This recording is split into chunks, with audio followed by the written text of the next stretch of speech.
네, 어, 넉넉히 보고 있다가 늦었습니다. 감사합니다. 오늘 하나님이 저와 여러분에게 주시는 말씀은 레위기 3장이죠.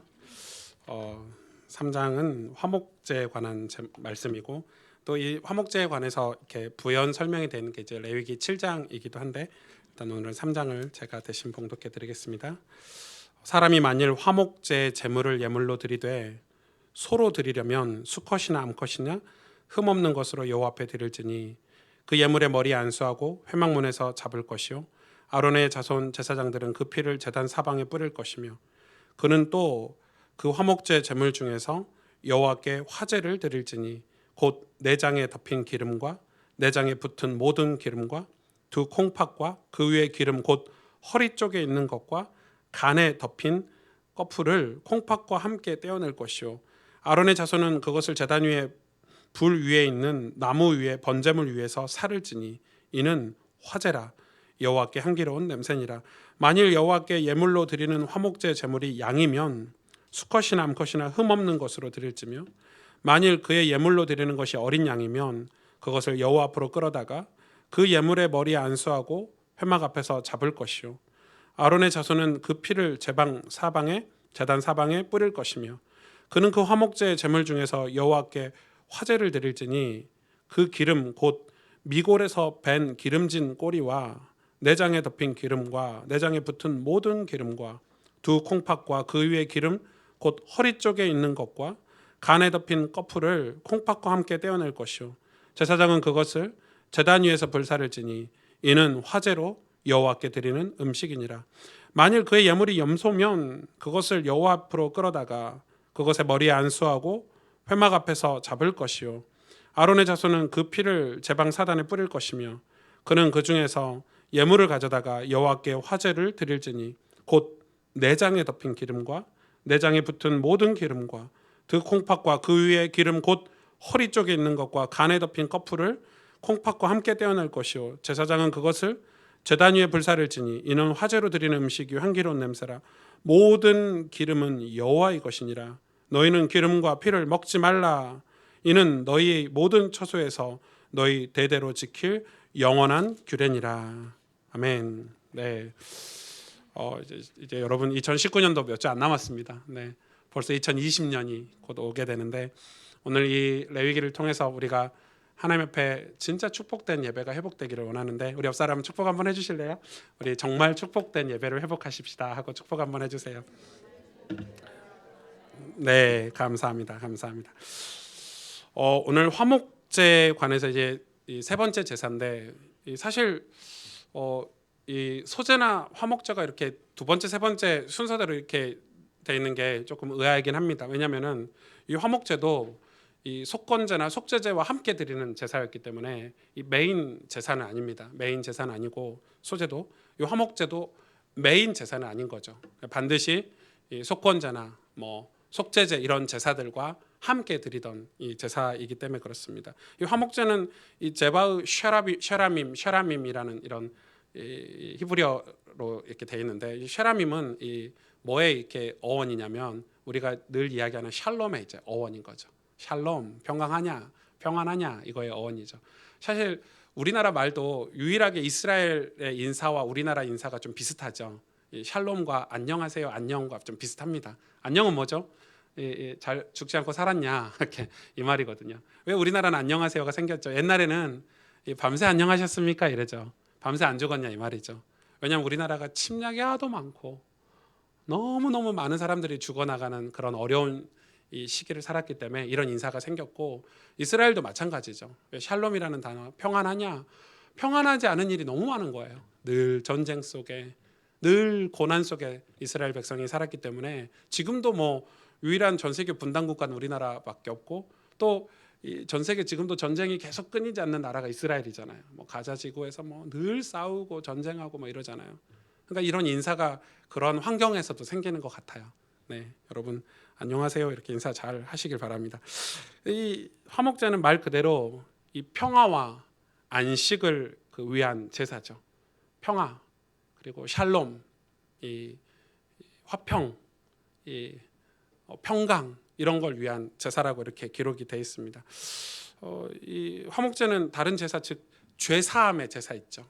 죄를 사하는 제사, 뭐 번제라든지 속죄제, 속건제, 내가 이 죄 문제를 해결하기 위해서 드리는 제사와 제사를 통해서 회개한 사람이, 그러니까 이 죄사함을 받고 나 이제 구원받았어, 나 이제 죄 문제 해결됐어, 나 이제 하나님 자녀야, 나 이제 천국 갈 수 있어, 이런 사람이 하나님과 화목되었다고, 이제 하나님과 교제를 시작했다고 표현하고 널리 알리는 제사가 바로 이 화목제인 것입니다. 화목제. 화목제는 이 5대 제사 중에 뭐 다 중요하지만은 제가 볼 때 가장 중요한 제사 중에 하나가 아닌가 이렇게 생각을 합니다. 이 화목제에 대해서 우리가 이 공부를 오늘 조금 해보려고 합니다. 제가 이제 레위기 강해를 하니까 레위기 강해하는 저희 교단의 교회가 없는 모양이에요. 저는 이렇게 연락을 많이 받은 적이 없어요. 설교하면서 이렇게 연락을 많이 받은 적이 없고, 이렇게 뭐 이렇게 새롭냐, 뭐 이렇게 이런 정말 그런 뜻이 있었냐, 뭐 이러면서 이렇게 연락들을 많이 받기도 하고, 또 어떤 분들은 레이기 설교 원고를 좀 보내주라, 뭐 이렇게 하신 분들도 계시고, 뭐 원고는 주보에 홈페이지에 다 올라가 있죠. 우리 녹취본이 다 올라가 있고, 또 어떤 분들은 좀 복음적이지 않은 거 아니냐, 뭐 복음 얘기하면 됐지 무슨 제사를 그렇게 잘 세세하게 가르치냐, 이렇게 얘기하시는 분도 있어요. 뭐 어찌 됐든 관심은 좋은 거고, 그리고 제사를 세세하게 가르치든 말든 네. 자세히 배워야 됩니다. 여러분, 성경을 자세히 바르게 아는 만큼 믿음이 자라고 바른 신앙생활을 할 수 있습니다. 제가 죄의 유혹에서 어떻게 이겨낸 줄 아십니까? 제가 죄와 어떻게 싸워서 죄의 습관을 벗어난 줄 아십니까? 성경을 통해서 죄가 가져다 주는 무서움을 알았기 때문에 그렇습니다. 그래서 싸울 수 있었습니다. 죄의 결과를 성경을 통해서 확인했기 때문에 노력했습니다. 나 이거 습관적인 죄 짓지 않아야 되겠다. 왜냐하면 그 결말을 교회사를 통해서 성경을 통해서 확인했습니다. 이 결말이 어떻게 되는지. 여러분, 제가 왜 교만과 싸우고 왜 사람이 우상이 되는 것과 싸우는 줄 아십니까? 그 결말 뻔합니다. 수많은 지도자들이, 수많은 리더들이 막 대역사를 일으키고 이 노년의 연말 이 끝에 다 무너지고, 뭐 권력에 무너지고, 정치에 무너지고, 뭐 쾌락에 무너지고, 타락과 타협하고, 이런 거 너무 많이 봤습니다. 저는 제 인생의 끝자락이 그러고 싶지 않거든요. 그래서 싸우는 겁니다. 알기 때문에 어떻게 싸워야 되는지 성경에 다 나와 있습니다. 그래서 신앙은 그냥 내 뜻대로 내 마음대로 막 사는 게 아니라 정확하게 사는 것입니다. 오늘 권사님 기도하신 것처럼 가르쳐 주신 대로, 주께서 정해 주신 대로 신앙생활을 해야 됩니다. 여러분, 이 제사에 대해서 공부하면서 우리가 이 예배를, 지금 이 제사와 예배를 같은 동의어로 생각하시고 말씀을 들으면 좋겠습니다. 이 제사는 예배를 가르쳐 주신 거거든요. 구약의 단어가 제사라면 신약으로 와서는 이 예배, 제사는 바로 예배입니다. 예배. 요즘은 이런 표현들이 되게 많이 들어보셨죠. 우리의 삶이 예배다. 저도 사실 그런 표현을 지난 개척 5년 동안 너무너무 많이 했습니다. 그런데 이 삶이 예배다라는 이런 표현을 이 자유주의 신학, 세속주의 신학자들이 제일 많이 씁니다. 그래서 삶이 예배다, 이게 교회 안에 다 침투했습니다. 나쁘다는 의미가 아니고 저도 쓰는 표현이지만 삶이 예배다, 삶이 예배다, 삶이 예배다, 이걸 계속 듣다 보니까 뭐가 무너졌냐면, 원래 정해주신 대로 드려야 되는 공예배, 주일 예배, 주일 성수, 그리고 내 삶에서 시간을 정해서 하나님 앞에 드려야 될 하나님과의 교제 시간 다 잃어버렸습니다. 삶이 예배다 이러면서 밥 먹는 것도 예배고, 뭐 운동하는 것도 예배고, 뭐 회사에서 일하는 것도 예배고, 맞죠? 맞는 말이, 틀린 표현은 아니에요. 그러나 그 세속주의 신학자들이, 자유주의 신학자들이 혹은 그런 것들을, 그런 단어들을 만들어서 우리에게 줌으로써 우리는 일주일 동안 이 예배를 신앙의 기본 축으로 간주하지 않고 그냥 우리 마음대로 우리 기뻐하는 일, 내 좋은 일을 하면서 모든 일이 예배라는 라벨을 딱 붙여놓고요. 라벨 붙여놨어요. 그리고 우리는 세속적인 삶을 추구하지 않았다, 이렇게 말할지도 모릅니다. 그렇게 위안을 삼을지도 모릅니다. 하나님을 예배하고 그분과 교제를 나누는 시간을 따로 마련하지 않고 삶의 모든 활동을 그분을 예배한다고 주장하는 것은 진짜 너무너무 위험한 생각이라는 것입니다. 마치 부모님에게 효도하는, 나 부모님 사랑해, 효도해, 마치 부모님께 인사하고 부모님의 건강을 챙기고 가서 인사드리고 용돈을 드리고, 직접적인 관계를 맺지 않으면서 교제를 하지 않으면서 나는 부모님 사랑하지 하고 지 맘대로 지 뜻대로 부모님과 아무 교제 없이 사는 것과 마찬가지인 것입니다. 그건 효도가 아니죠. 신앙은 이 매우 중요한 하나님이 정해주신 예배 형식이라는 게 있습니다. 그게 주일이죠. 그게 안식일이에요. 이런 것들을 우리가 놓치고 예배는 삶이다, 이게 점차 우리를 계속 무너뜨려요. 계속 무너뜨려요. 이렇게 쫙 스며들어서요, 우리 삶을요 싹 무너뜨려요. 여러분 그 마라톤 안 해보셨죠? 뭐 저희 교회 집사님 중에 한 분이 마라톤 이렇게 막 영상 찍어서 올리고 이러시던데, 저는 이제 이 운동을 되게 좋아해요. 초등학교 때 육상부도 했었고 태권도도 저 3단이고 뭐 농구 뭐 가리지 않습니다. 웬만한 운동은 되게 좋아합니다. 그래서 운동 굉장히 좋아하고 그렇기 때문에 저는 늘 제가 나는 굉장히 체력이 좋아, 이런 교만함이 늘 저에게 있습니다. 웬만하면 안 밀, 저 몸 보세요. 예. 저 이렇게 올해 저 체육대회 할 때 보셨죠? 예. 저한테 부딪히셨던 분들 다 나가 떨어지는 체력이 얼마나 좋은지. 예. 제가 근데 사실 이게 마라톤 이건 좀 다른 얘기 같아요. 제가 저희 처남이 이제 한강을 좀 뛰자는 거예요. 갑자기 호출을 하셨어요. 그래가지고 한강을 뛰자고 갔는데 와 진짜 같이 뛰는데 한 5분 갔나요? 5분? 심장이 터질 것 같더라고요. 나 진짜 못 가겠다. 너 갔다 와라. 저를 그 비웃는 그 표정, 여러분 그걸 봐야 되는데 뭐야 이거, 이런 표정으로 저를 비웃더니 한참 1시간 앉아서 기다렸어요. 땀 한 방울 안 흘리고 오더라고요. 저는 체력이 완전 거지 같은 거죠. 세상 말로 거지 같은 거죠. 그래서 제가 알게 됐어요. 40대 중반이 쉬운 체력이 아니구나. 나는 체력이 없구나. 저는 나갈 때요, 뭐 1시간 뛰는 거 뭐 금방이지 뭐 하고 갔는데 딱 5분 정도 뛰고 나가 떨어졌는데, 체력이 뭐예요, 여러분? 여러분 마라톤 해보셨어요? 우리가 10대의 기억을 가지고 20대의 기억을 가지고 지금 뛸 것 같죠? 될 것 같죠? 오늘 다들 한강에 가셔서요 뛰어보시기 바랍니다. 뛰어지나.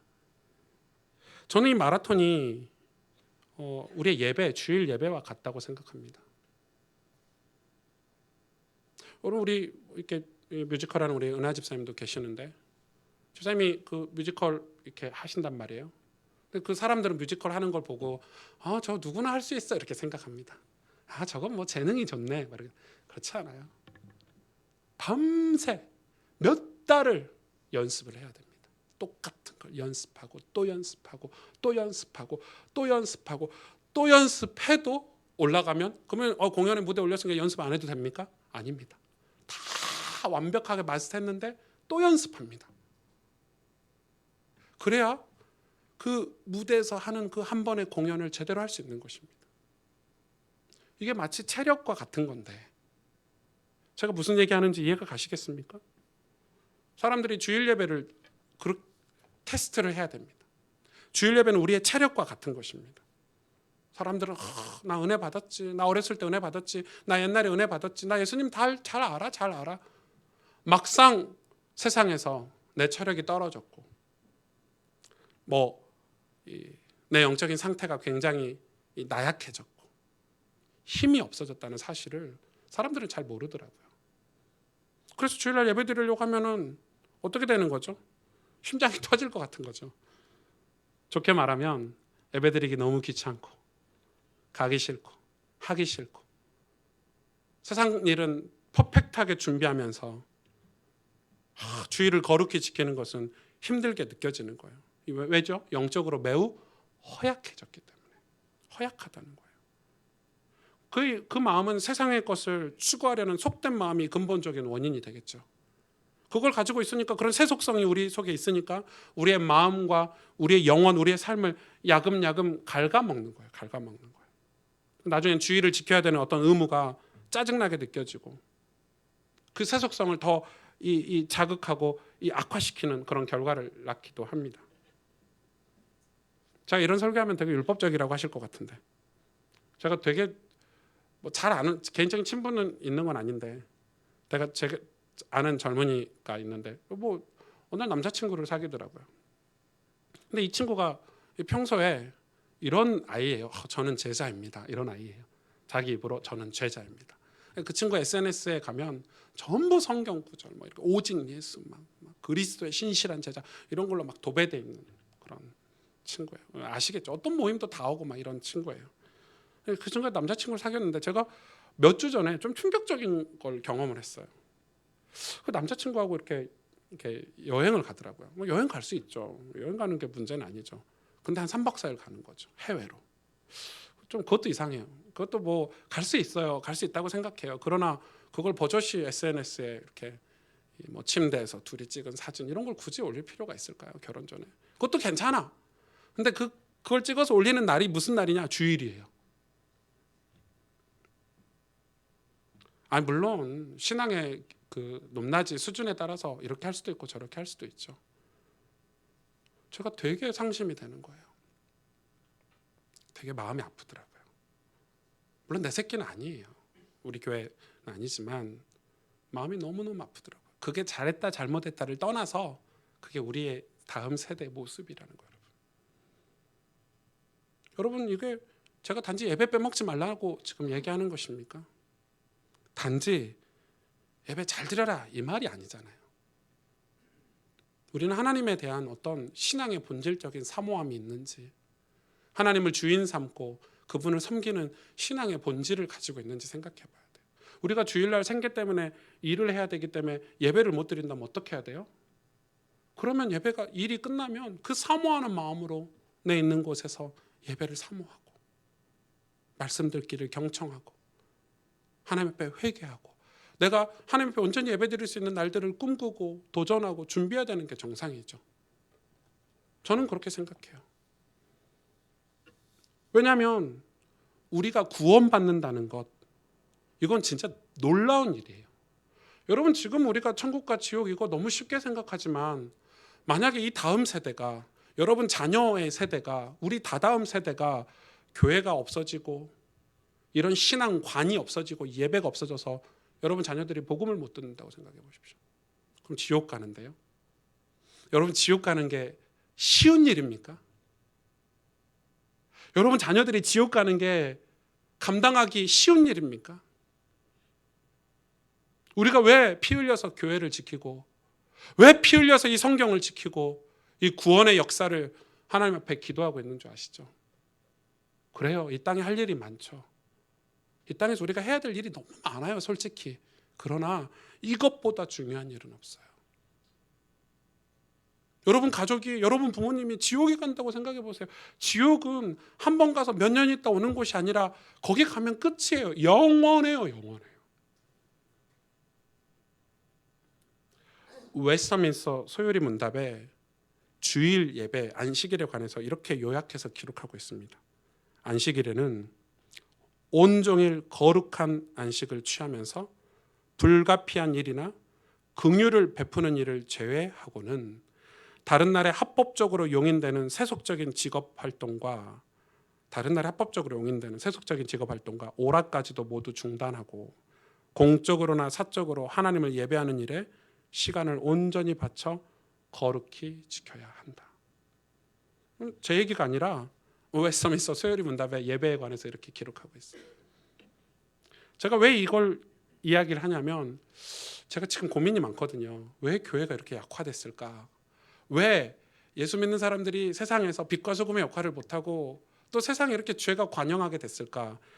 그게 어디서 왔을까? 저는 이 레위기를 공부하면서 확신이 드는 거 확신이 너무너무 확신이 들었어요. 안식일을 뜻하는 히브리어가 구약 성경에만 159개의 구절이 등장하고요. 오늘 레위기를 공부하는 레위기에만 20번이나 이 안식일에 관한 이 기록들이 나옵니다. 뭐라고 기록되는 줄 아세요? 요약하면 159개를 제가 다 찾아서 읽어봤거든요, 이번 주에. 뭐라고 기록되는 줄 아세요? 뜻이 한 가지로 얘기하면 안식일을 거룩히 지키면 복을 주시지만 그렇지 않으면 저주가 있다고 분명히 말씀하고 있어요. 그 저주가 지금 우리가 마주하고 있는 세상이라고 저는 생각해요. 안식일을 지키지 않으면 이거는 그냥 교회 나와라 교회 안 나와라 이 말이 아니에요. 신앙을 잃어버린 거기 때문에 신앙의 결과가 안식일이잖아요. 예수 믿는 거에 대한 내가 믿음을 가졌다는 거에 대한 어떤 열매가 예배드리는 거잖아요. 이 세속주의자들은, 세속주의 신학은요, 이런 것들을요, 주의를 거룩히 지켜라 이거를 율법주의로 막 몰고 가요. 꼭 주일날 교회 안 가도 돼. 뭐 토요일날 예배드리고 금요일날 예배드리고 우리 삶이 다 예배인데, 이런 식으로 몰고 가요. 그러면서 주의를 거룩히 지키는 것을 이야기하는 목사들에게는 율법주의라고 이렇게 이 타이틀을 걸어버리는 거예요. 플레임을 딱 걸어버리는 거죠. 우리 삶이 예배다라고 가르치면서 정작 주의를 지키는 것, 하나님과의 건강한 교제 등 점차 멀어지고 있는 게 지금 우리의 현실이에요. 그걸 전 너무 많이 확인하고 있어요. 단지 거기서 멈추는 게 아니에요. 교회가 힘을 잃어가고 있고 복음을 전하는 전도와 선교가 힘을 잃어가고 있어요. 우리 아이들을 여러분 생각해 보십시오. 우리는 예배가 얼마나 중요한지 그걸 생각해야 돼요.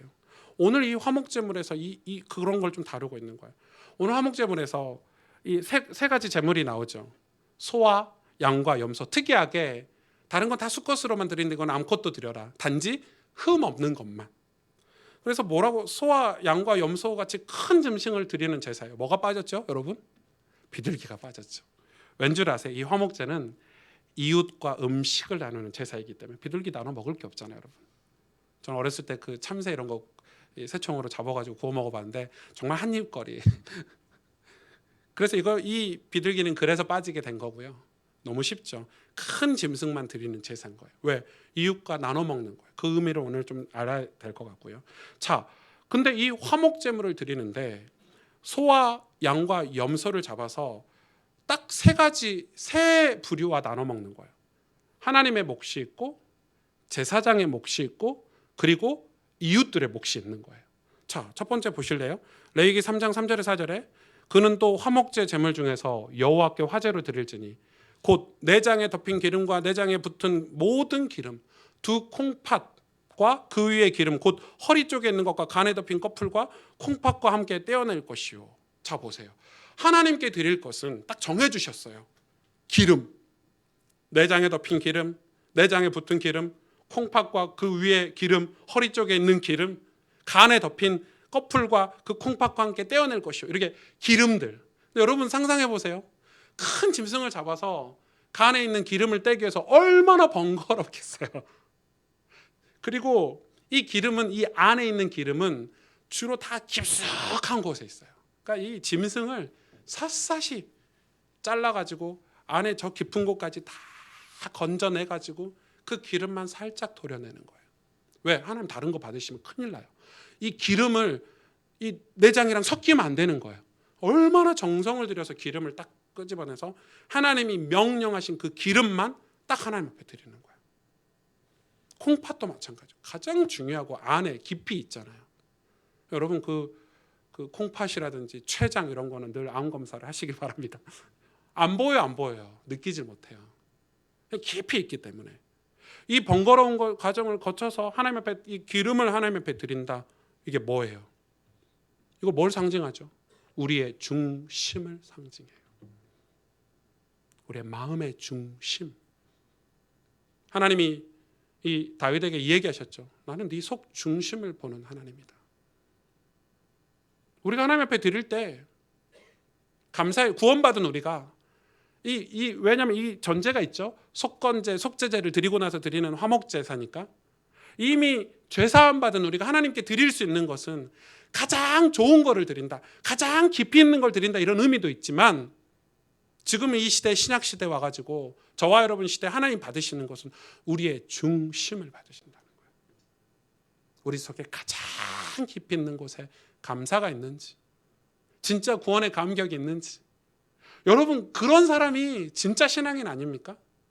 여러분 세상에서 우리가 같이 일할 때도 중심이 통하는 사람과 같이 일해야 재미가 있죠. 마음이 통한다 그러죠 보통은.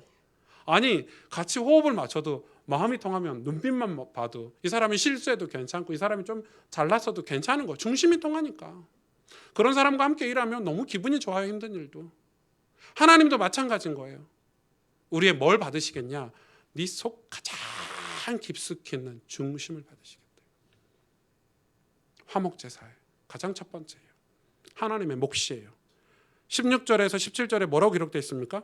모든 기름은 여호와의 것이니라. 무서운 말 하셨죠.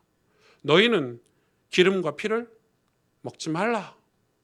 이는 너희 모든 처소에서, 너희 모든 삶에서, 너희 모든 인생에서 너희 대대로 지킬 영원한 규례니라. 그래서 이스라엘 백성들은 지금도 기름과 피를 먹지 않습니다. 우리도 가능하면 억지로 이렇게 피를 이렇게 마시거나 이러지 마세요. 뭐 건강에 얼마나 좋다고 막 피 벌컥 벌컥. 이 기름은 누구 것이라고요? 여호와의 것이래요. 우리의 속 중심 하나님 것이에요. 구원받은 사람은 우리의 중심을 하나님께 드릴 수 있어야 돼요. 여러분, 우리가 중심을 드린다는 말은 하나님이 우리의 주인이시다, 하나님 나의 구원자시다, 확신 없으면 못 드리는 거예요.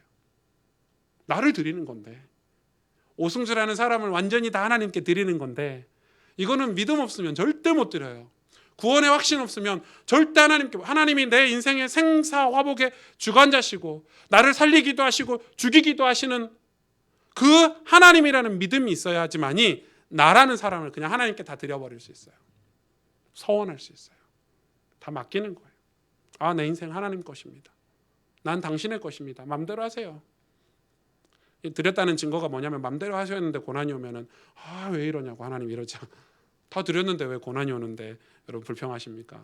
다 드렸다면서요. 우리의 중심을 하나님께 드리는 거죠. 그리고 두 번째는 제사장의 몫이 있어요. 이거는 레위기 7장 34절 35절에 기록되어 있는데, 제가 34절을 읽어드릴게요. 내가 이스라엘 자손의 화목 제물 중에서 그 흔든 가슴과 든 뒷다리를 가져다가 제사장 아론과 그의 자손에게 주었나니 이는 이스라엘 자손에게서 받을 영원한 소득이니라. 35절에 이는 여호와의 화제물 중에서 아론에게 돌릴 것과 그 아들들에게 돌릴 것이니 그들을 세워 여호와의 제사장 직분을 행하게 한 날, 쭉쭉쭉쭉 나와 있죠. 자, 이 화목제물의 두 번째는 순서가 중요해요. 제사장의 목, 하나님께 일부를 드리고 기름을 드리고, 그리고 제사장에 줘야 될 제물에 대해서 얘기하고 있는데, 뭐냐면 흔든 가슴과 든 뒷다리, 그리고 제가 이제 오늘 성경을 찾아보지 않겠지만 이 얼굴 살, 볼살을 하나 제사장에게 드리라고 정리되어 있어요. 이건 굉장히 의미가 있어요. 물론 이 되게 특이한 감동이 우리에게 오는데, 이 제사장에게 돌아가는 희생 제물의 고기인데, 화목제 후 그 예식을 집행한 제사장들에게는 이 세 부분, 앞가슴, 오른쪽 뒷다리, 뒷뺨을 이렇게 이 제사장들이 가져가게 되는 권리가 있는 거예요. 물론 이거는 생계 없이 돈을 벌지 않고 하나님의 일을 전적으로 하는 제사장들에게 실로 좋은 것으로 보상해 준다는 그런 의미가 담겨 있기도 해요. 그러나 훨씬 더 영적인 의미가 있어요. 자, 제일 먼저 앞가슴을 하나님 앞에 드린다. 저는 이게 나중에 신명기, 여러분 민수기 제가 설교할 날이 올 것 같아요. 제가 원래는 다른 설교를 하려고 그랬는데 레위기를 설명하기 위해서 출애굽기, 민수기, 신명기를 설교를 해야 되겠더라고요. 이 앞가슴은 뭘 상징하죠? 자, 이사야 40장 11절에 그는 목자같이 양 무리를 먹이시며 어린 양을 그 팔로 모아 품에 안으시며 젖먹이는 암컷들을 온순히 인도하시리라. 하나님은 저와 여러분을 그 품에 안으시겠대요. 이 앞가슴은 하나님의 품을 상징해요. 아버지 하나님의 품을 상징해요. 그래서 우리가 회개하고 하나님께 나아갈 때 두 손을 벌려서 아버지 가슴 안으로, 하나님 아버지의 가슴 안으로 우리를 끌어안으시고 환영한다는 사실을 상징해요. 그래서 이거를 일반인들이 먹지 못하게 했어요. 제사장에게 반드시 드리게 했어요. 왜요? 예수 그리스도 대제사장을 상징하는 거예요. 예수님 우리를 품으시는 거예요. 죄 많은 우리를 죄 없이 하시는 거예요. 그래서 우리를 품는다는 의미로 그 어린 양 그 팔로 모아 품에 안으시는 것처럼 성경은 굉장히 많은 상징들을 구약에 많이 담아뒀는데, 두 번째 오른쪽 뒷다리, 이건 번역이 정말 잘못됐어요. 이 오른쪽 뒷다리라고 한국말은 번역이 됐는데 원어에는 오른쪽 어깨라는 단어가 더 올바른 번역이에요. 이게 왜 중요하냐면 뒷다리라고 하면은 해석이 안 돼요. 오른쪽 어깨여야 해석이 되는 거예요. 자, 하나님과 화목한 이후에 화목 제물을 드리고 나면 하나님과 이제 화목하게 됐죠. 구원받았어요. 구원받은 이후에 우리의 모든 인생 생애가 하나님 어깨에 매달려 있다는 것이에요. 하나님 우리 인생을 책임진다는 걸 상징하는 게 어깨예요. 이는 보실래요? 이사야 9장 6절에 이는 한 아기가 우리에게서 낳고, 아기는 예수님을 상징하죠. 한 아들을 우리에게 주신 바 되었는데 그 어깨에는 뭘 메었고요? 정사를 메었고요. 그의 이름은 기묘자라, 모사라, 전능하신 하나님이라, 영존하신 아버지라, 평강의 왕이라, 하나님이라. 그 어깨에 예수 그리스도께서 정사를 메고 오셨어요. 정사가 뭐예요? 우리잖아요. 우리. 저와 여러분이잖아요. 구원받은 백성들을 그 어깨에 메고 책임지시겠대요. 그리고 제물의 양쪽 뺨을 드리는 것, 그것은 우리의 모든 생애를 하나님께 바치고 헌신한 후에 우리가 하나님의 성품, 예수님의 성품으로 살아야 된다는 걸 가르쳐 주시고 계세요. 한쪽 뺨을 맞으면 다른 한쪽 뺨을 돌려대라고 주님이 말씀하셨죠. 이사야 50장 6절에 나를 때리는 자들에게 내 등을 맡기며 나의 수염을 뽑는 자들에게 나의 뺨을 맡기며 수욕과 침뱉음을 피하려고 내 얼굴을 가리우지 아니하였느니라. 예수님이 수욕을 안 당하시려고, 침뱉음 안 당하려고 얼굴을 가리시지 않고요, 그 뺨을 그 예수님을 십자가에 죽인 자들에게 다 내어주셨어요. 원수들에게. 그걸 상징해요. 그래서 이 제사장은 아론의 자손 제사장, 지금 여러분이 오승주 목사에게 좋은 걸 줘야 되나? 정말 잘못된 생각이세요. 지금 예수님을 얘기하는 거예요. 대제사장 예수 그리스도. 너무 중요해요. 그렇다고 너무 안 좋은 거는 가지고 오지 마시고. 그리고 세 번째는 이웃들을 향한 몫이 있어요. 레위기 7장 15절에서 18절에 감사함으로 드리는 화목 제물의 고기는 드리는 그날에 먹을 것이요 조금이라도 이튿날 아침까지 두지 말 것이니라. 16절에 보면은 이튿날까지 그의 제물이 서원한 제물도요, 이튿날까지 가야 될 제물이 있고 그날 다 먹어야 될 제물이 있는 거예요. 그러나 모든 제물이 이튿날 안에 다 먹어야 돼요. 셋째 날까지 가면 안 돼요. 그러면 그 제사는 안 받으신대요. 왜 안 받아요? 하나님이? 이 다 의미가 있는 거예요. 이 제사에 의미가 있는 거예요. 이 남은 음식, 여러분 큰 소를 잡았어요. 간에 기름이 얼마나 되는 줄 아세요? 정말 하나님 받으시는 거예요. 조금 받으시고, 앞다리 가슴 어깨살 이렇게 얼굴살 이런 거 제사장 가문에게 주고, 나머지 짐승을요 하루 만에 다 먹어야 돼요. 뭘 상징하는지 바로 오시죠. 하루 만에 다 먹으려면 어떻게 해야 돼요? 다 불러야 돼요. 하루 만에 이걸 다 먹으려면 다 불러야 돼요. 가족들 다 불러야 돼요. 이웃들 다 불러야 돼요. 안 오십니까? 미운 사람, 고운 사람 어디 있으면 안 먹으면 제사 안 받으시는데, 이거 안 먹으면 저주가 임하는데 다 불러야 돼요. 다 불러야 돼요. 그 당시 고기는 최상급 요리예요. 네팔에 저희가 예전에 염소를 몇 마리 갖다 줬더니 염소가 이제 2마리 죽고 나머지 염소들이 잘 키우셨는가 봐요. 추워가지고 죽었대요. 너무 추운 산간집안이니까. 나머지 염소를 키워서 새끼를 낳았대요. 나눠줘야 될 거 아니에요. 이 집이 자기만 이렇게 새끼를 계속 낳아, 자기만 배불러. 새끼를 계속 낳아서 그걸 팔고 아이들 학교를 보낼 수 있는 거래요. 그래서 우리가 비브리지에서 염소를 낳으면, 새끼들 낳으면 나눠주는 법을 만들어야 될 것 같은데, 염소 한 마리 가지고요 집안이 부자가 되는 거예요. 옛날엔 그랬잖아요. 이 당시도 똑같아요. 고기를 먹는 건 날은 지극히 드문 날이에요. 여러분, 이 화목제물을 드리고 온 이웃들과 이 음식을 이 고기를 나눠 먹는 날이에요. 뭘 뜻합니까? 뭘 의미하죠? 물론 그런 의미도 있겠죠. 제물이 부패되는, 냉장고가 없던 시절이니까 부패되는 거를 방지하기 위한 그런 것들도 있어요. 지혜로우시죠, 하나님은. 그러나 이 음식을 나눠 먹으면 어떤 일이 발생해요? 가족들과 대화도 하게 되고, 내가 오늘 속건제를 드리고 속죄제를 드리면서 죄사함 받은 얘기도 하게 되겠죠.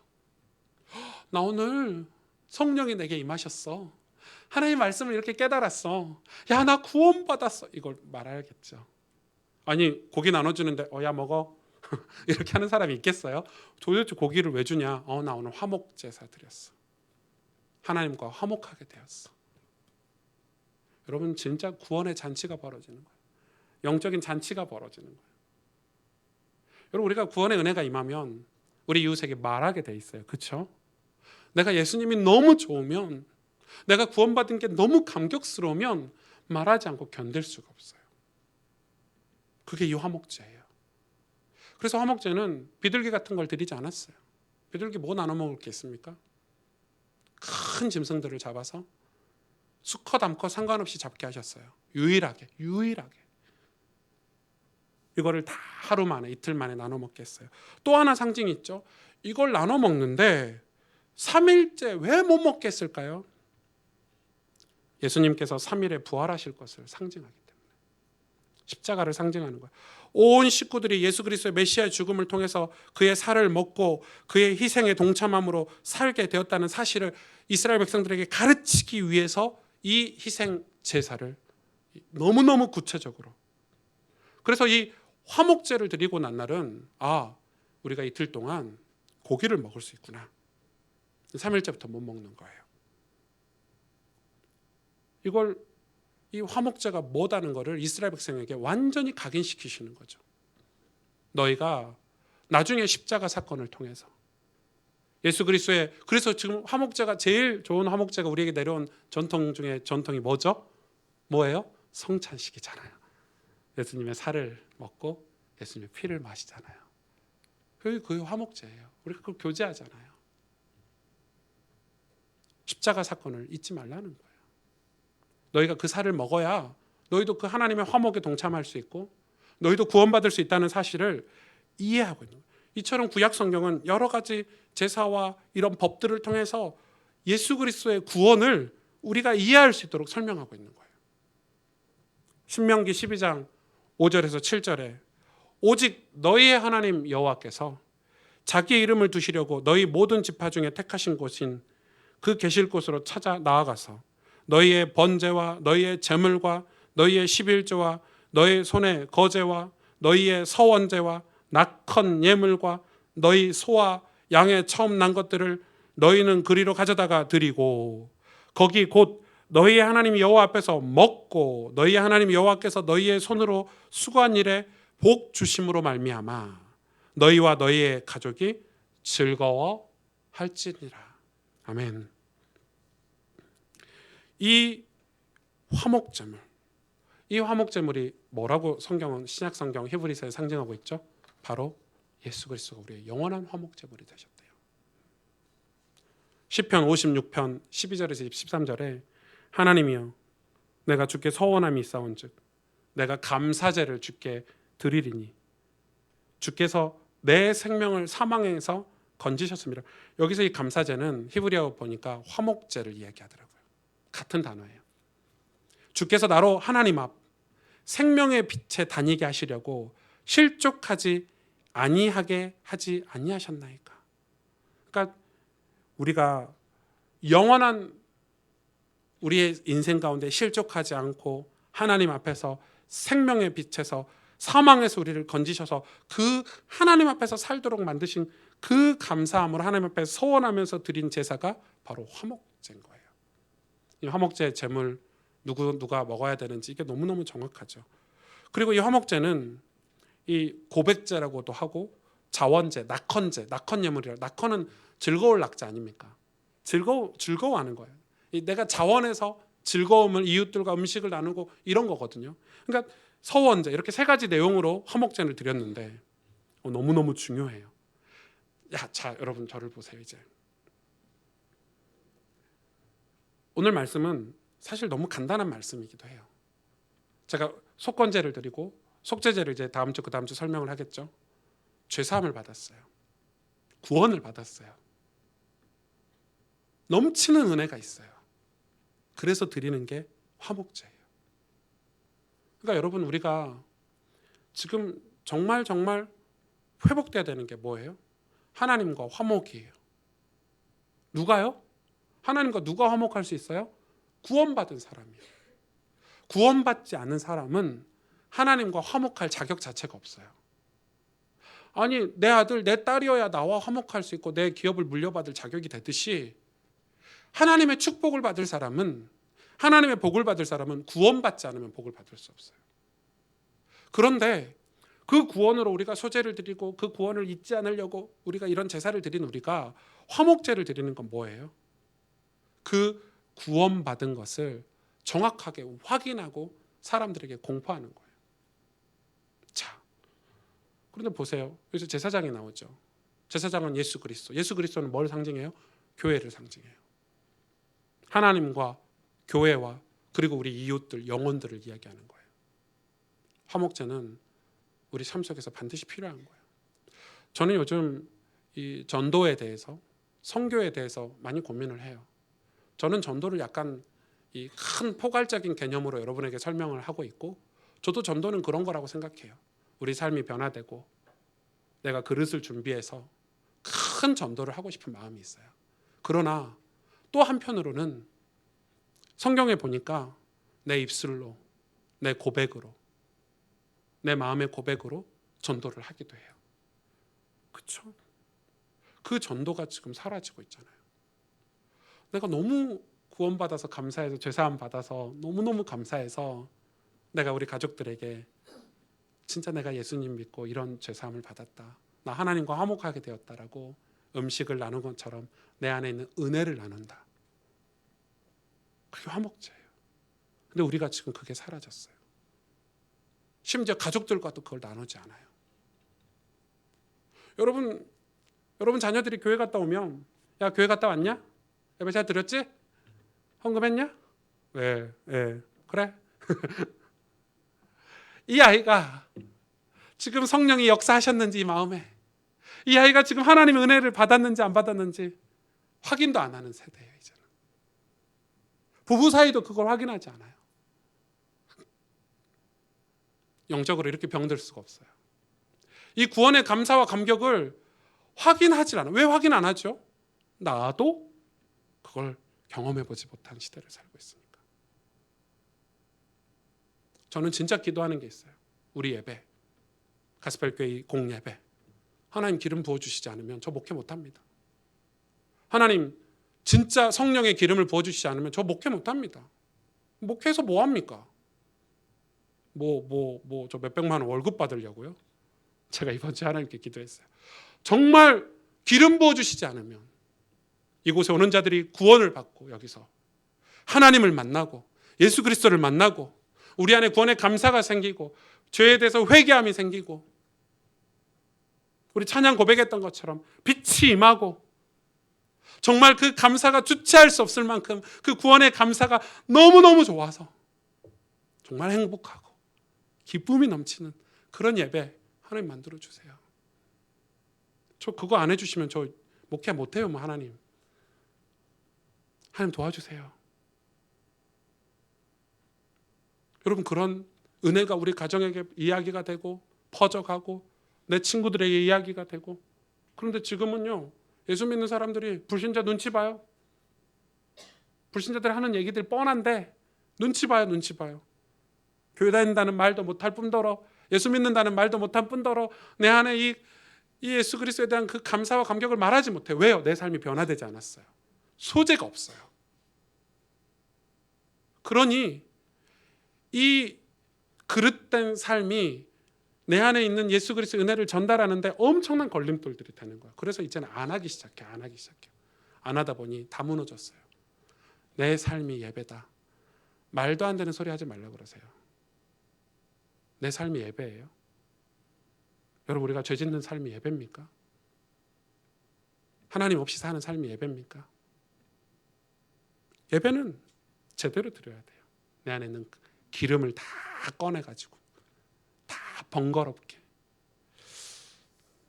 이렇게 복잡하게 살아야 되냐? 제가 이 레위기 이 설교 이렇게 들어보니까 너무 복잡해요. 뭐 이렇게 하지 말라는 게 많고 하라는 게 많은지. 그런데 여러분, 건강도요, 너무 편리하게 살면 병이 와요. 여러분이 너무 편리주의가 오잖아요. 너무 편한 것만, 음식도 여러분 배달의 민족에서 계속 시켜 먹으면 플라스틱이 계속 늘어나고 그 플라스틱이 땅에 가서 썩지 않고 바다에 흘러가고 그게 우리 자손에게 그대로 먹거리로 와요.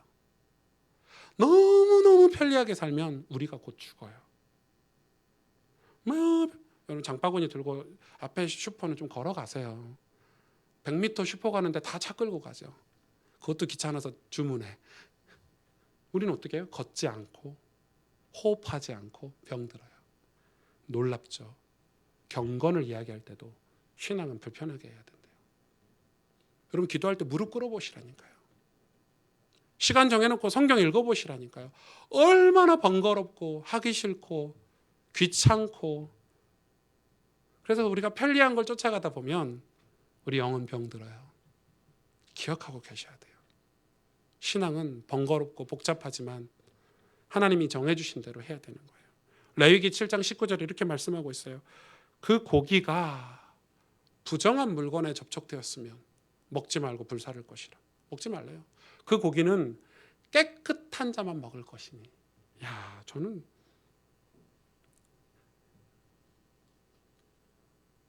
고기가 부정한 물건에 접촉되면 먹으면 안 된대요. 그리고 이 고기는 깨끗한 자만 먹을 수 있대요. 다시 말해서 번제를 드린 자만이 화목제를 드릴 수 있는 거예요. 속건제와 속죄제를 번제로 드리는 자만이 화목제를 드릴 수 있는 거예요. 구원에 대한 확신이 있어야지만이 하나님과 화목하게 되고 이웃과 화목할 수 있는 거예요. 여러분 교회가 뭘 지금 잃어버리고 있습니까? 잔치는 베풀어요. 교회가 많은 사역들도 해요. 그런데 이 뺏기고 있는 게 뭐냐면 부정한 것, 거룩한 것 놓치고 있어요. 그래서 겉모양은 똑같아요. 성경대로 해요. 겉모양은. 그러나 성경 안에 있는 중심, 진짜 해야 될 것을 잃어 구원의 감사, 감격. 제가 왜 이야기를 강조하냐면 여러분 한번 들어보세요. 제가 지금 예화를 계속 들잖아요. 그 청년들 예화도 들잖아요. 정말 복음 얘기를 많이 해요. 우리는. 그런데 실제로 그 복음이 예수 그리스도의 십자가의 그 보혈의 은혜가 내 삶을 쫙 적셔가지고 내 죄가 회개가 되고 그걸로 인해서 감사와 성령의 역사로 인해서 감격 있는 그런 삶을 점차 우리 안에서 뺏어갔어요. 다 지식이야. 다 경험이야. 예전에 해봤어. 옛날 어렸을 때 수련회 때 은혜 받아봤어. 그 말은 지금은 안 받고 있단 말이잖아요. 하나님 안 받으신대요. 그 고기는 먹지 말래요. 불살라버리래요. 필요 없다는 거죠. 우리는 오늘 은혜를 받아야 돼요. 우리의 삶에서 오늘 우리는 은혜를 받아야 돼요. 그 은혜 받은 자가 세상에서 우리를 감당치 못하는 믿음의 사람으로 우리를, 그리고 히브리서 보면은 은혜의 보좌 앞에 담대히 나올지니라.